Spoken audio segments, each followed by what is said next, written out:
Chapter 11. The Phagans Break Their Vow of Silence.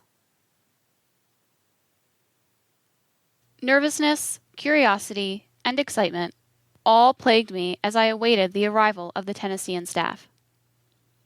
My mind flitted back and forth to questions I wanted to ask. I wondered what their response would be to me and whether they would push me to come forward with the statement that Mary Phagan's convicted murderer was innocent. Why, I thought, was that young girl's murder never forgotten? My family and I never really fathomed the publicity that continued almost unabated since her untimely death. And the media never once considered what the publicity did to the Phagan family. But Mary Phagan's legacy is a real part of all our lives, especially mine. It also occurred to me that my father was right in his assessment of the media's handling of the story. He had told me that the story of little Mary Phagan would never be forgotten, and that every 3 to 5 years, the story would reappear in some form in the media. He had also thought that the story would never be put to rest because the Jewish community would not be satisfied until Leo Frank's innocence could be established. And with the Alonzo Mann story, that now seemed possible. The Tennessean had sent 2 staff reporters and a photojournalist to the house. I introduced myself as Mary Phagan, and my confidence returned. We discussed the Mary Phagan/Leo Frank case. They asked no probing questions. One of my questions was how the Alonzo Mann evidence had come to light. One of the reporters, Jerry Thompson, explained that he had been working undercover in the KKK for over a year, developing a story depicting the current KKK. When they discovered that he was a reporter, there were several threats made against his life. The newspaper hired guards to protect him and his house. One of these guards was Bob Mann, who was Alonzo Mann's nephew. Bob told Jerry that his uncle had witnessed a murder in Atlanta in 1913, but he knew no other details. Jerry was intrigued. He spoke with his publisher, who agreed to run a series of stories on the convictions of innocent people. At that time, the series was considered to be low profile. Jerry had never heard of Mary Phagan or Leo Frank. That began to change when, in working on the series, he called Alonzo Mann. A few weeks later, Jerry met a rabbi who happened to mention Leo Frank, and it clicked. Armed with what Alonzo Mann had told him, Jerry then met again with his publisher. The story was given top priority. Why did Alonzo Mann wait until 1982? The staff told me that Mann's mother didn't want their name involved in the case and feared for their safety. Alonzo Mann liked Leo Frank and had been relieved that Frank's sentence was commuted. Mann had hoped that the truth would be found out during the appeals process. Leo Frank's lynching made that superfluous. The newspaper staff asked me to comment on Mann's testimony. They said they'd be happy to send over any other materials I might need. As they were leaving, they invited me to a press conference to be held at the Atlanta Jewish Community Center on April 1st. I accepted, but asked to remain anonymous. The Atlanta Jewish Community Center is on Peachtree Street, the most well-known street in Atlanta. It is a low brick building that resembles those sprawling public schools I attended when we moved back to the States. But it was months after the night before I saw it that distinctly. My surroundings were a blur that night I attended the press conference. For the first time, I was participating, even though as an anonymous observer, in a public discussion of my great-aunt's murder. Bernard and I had decided that the best way to retain anonymity was to register as Mr. and Mrs. Kean. Because of my family's silence, I was not emotionally prepared to come forward at a news conference. In fact, the Tennessean staff had agreed that anonymity would probably be best since I had doubts about making any sort of statement. And I had no idea what they were going to present to the Jewish community. The room was a typical conference area. Seated around the table were reporters who were either asked to be present or who had an interest in the case. As we entered the room, the Tennessean staff asked me to sit near them. Reporters directed questions concerning all areas of the case to the Tennessean staff for approximately 30 to 45 minutes. Of foremost interest, of course, was Alonzo Mann's affidavit and whether a posthumous pardon would be sought for Leo Frank. At the conference, I listened intently and watched the facial expressions of those present. What were these people thinking, I wondered, and how did they come to their conclusions? After all questions were discussed, we were ushered into a huge main room which was filled to capacity. My husband and I sat in the back row. I felt most comfortable there. The Tennessean staff reporters, Jerry Thompson and Robert Sherborne, publicly presented to the Jewish community the review of evidence for Leo Frank's innocence. Then they answered questions. Most of the questions concerned the effect of Alonzo Mann's affidavit as the missing link of evidence to finally substantiate Leo Frank's innocence. One question involved the Phagan family. An individual wanted to know the reaction of my family. Jerry Thompson stated that some Phagan family members upheld their belief in the convicted Leo Frank's guilt, while others, quote, were trying to be objective, end quote. I knew he was talking about me. I had my own opinion, but I wanted to hear what they had to say. I was trying to be objective, but because of my emotional involvement, it was difficult for me. The meeting adjourned on the thought that the posthumous pardon for Leo Frank was likely to be an issue for the governor's race.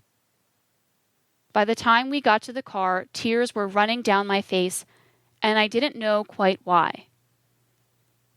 In thinking over the conference the following day, I realized that while listening to Jerry Thompson and Robert Sherborne present their evidence to the Jewish community, I had thought how strange it was that they had asked me to be objective, since they themselves had decided that Alonzo Mann's conclusions were true and could not themselves be all that objective. At the time, all I could see was my grandfather and my father telling me the story of little Mary Phagan, over and over again. They had always told me that Leo Frank was convicted of her murder. How could I not believe them and the evidence?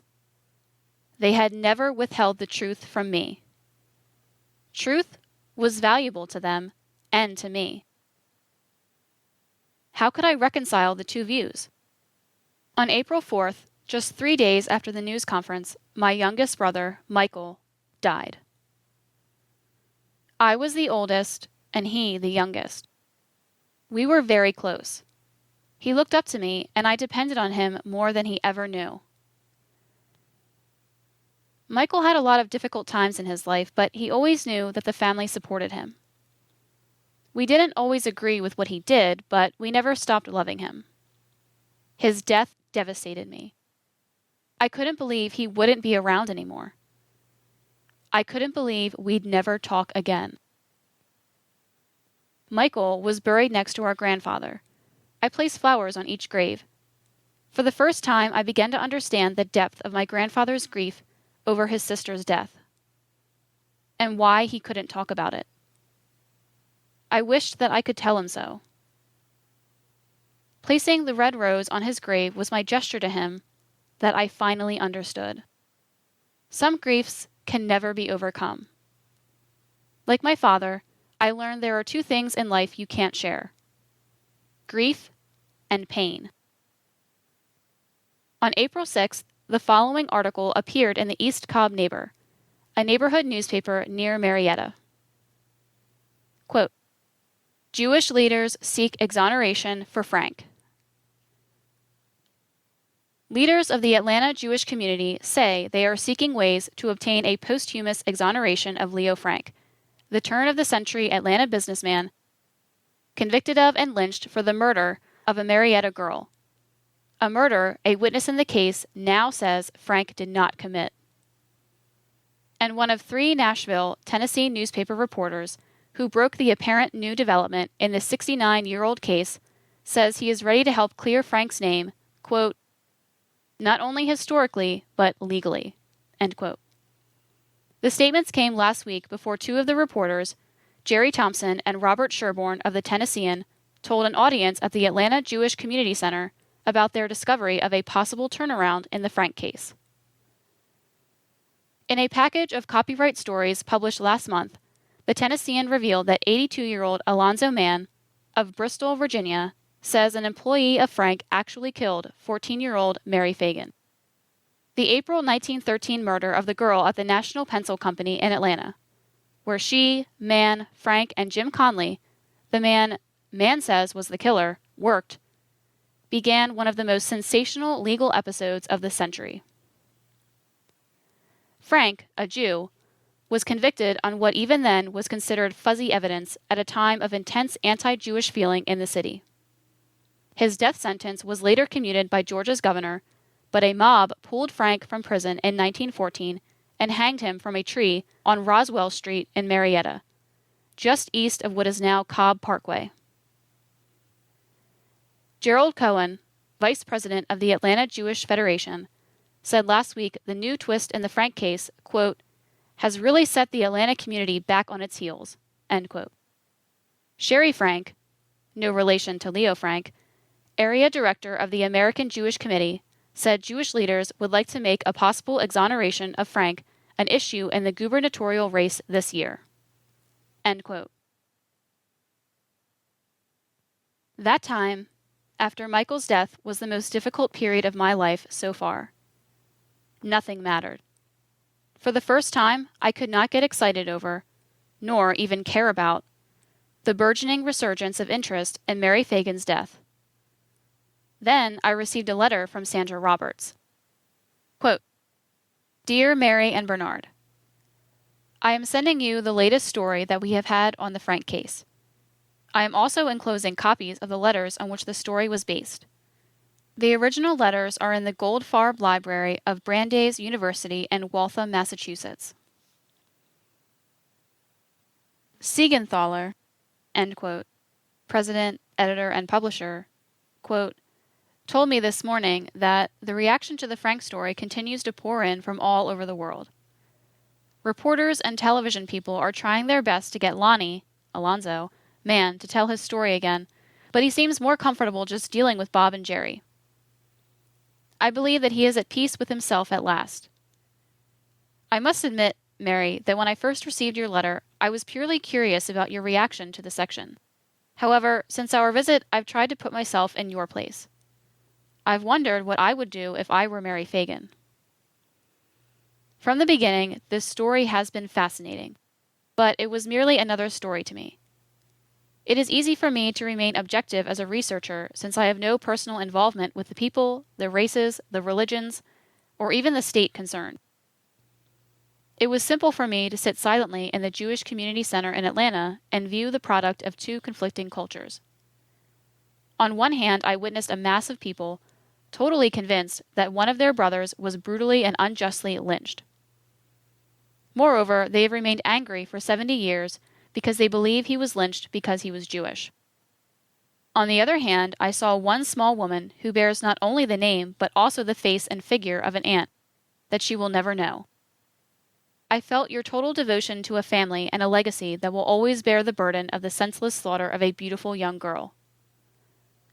I honestly don't know what I would do if I were you, Mary, but the options seem clear. You could remain silent and let the past stay buried, or you could make a statement indicating your reaction to the resurgence of the Phagan-Frank case. When I spoke with Siegenthaler this morning, he revealed his concern, and curiosity, about your reaction to the case. He assured me of a few things.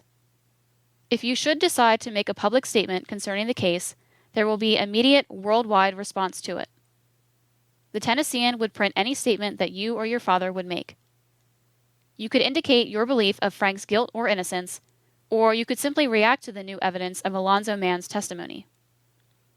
Any statement that you make could be preceded by a visit with Mr. Mann. I think that might be really interesting. We would also let you read the story in full before its publication. I was quite surprised when John made the last suggestion. It flies in the face of a basic rule of journalism. No matter what your decision is, I have another personal promise to you. I assure you that you have a newfound friend in Nashville who has tried very hard to feel this story through your heart. There are many times in this business that sensitivity and objectivity clash. Reporters must remind themselves that what is merely a story for the newspaper could be a thunderbolt in the existence of a human being.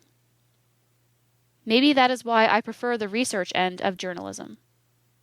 Best wishes, Sandra. End quote. I read her letter again and again and realized that she was indeed a friend.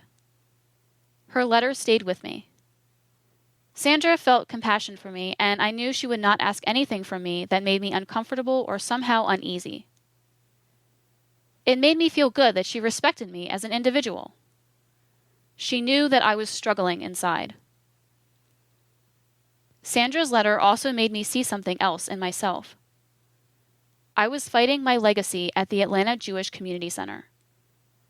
I couldn't see it before reading and rereading her letter, but that was why I cried so abruptly and bitterly after the news conference. Now those feelings were over, gone. I could never deny or fight my legacy again.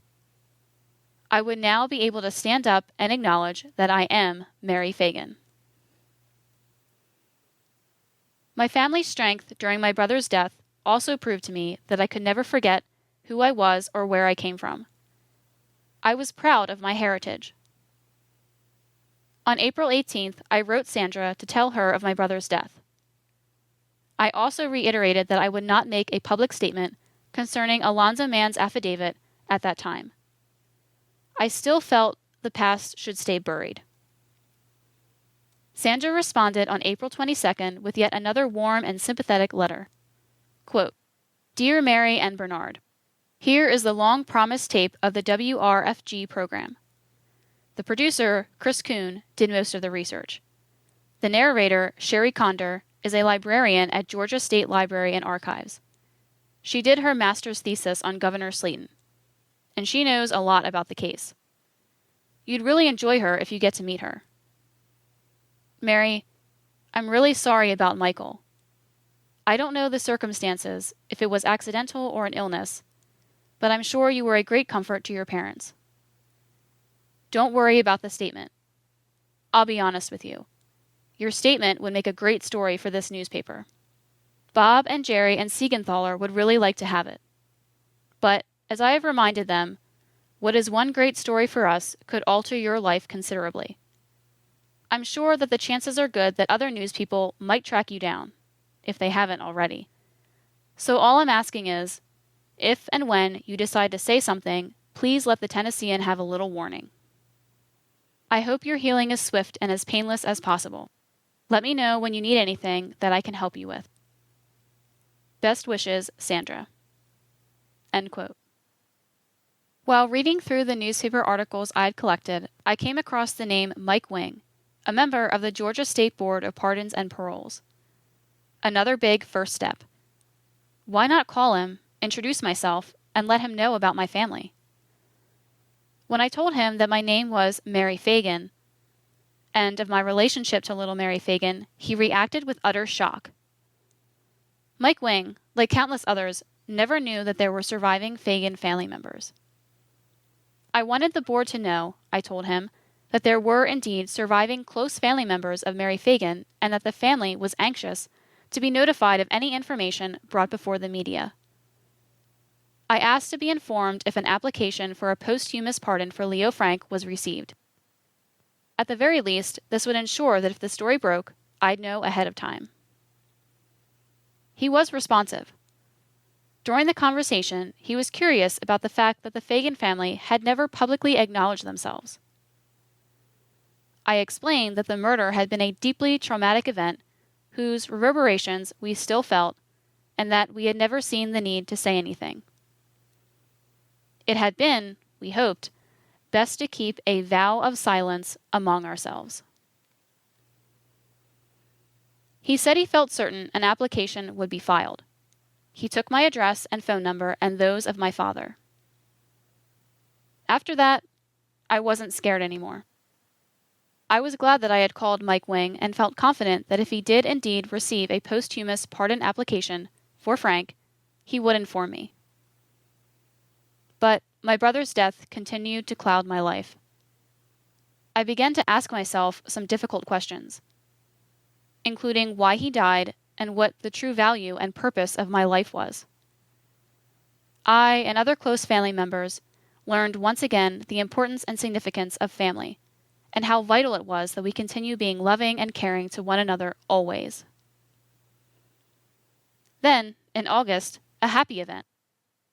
I was the matron of honor in Amy's wedding. Amy and I had remained close friends after I left Florida. Like most good friends, we had our good and fun times and also had some conflicts. It didn't matter, though. We always resolved them. Amy was there for me when Michael died, too. She kept in close contact since she knew me well and knew I was having a difficult time adjusting.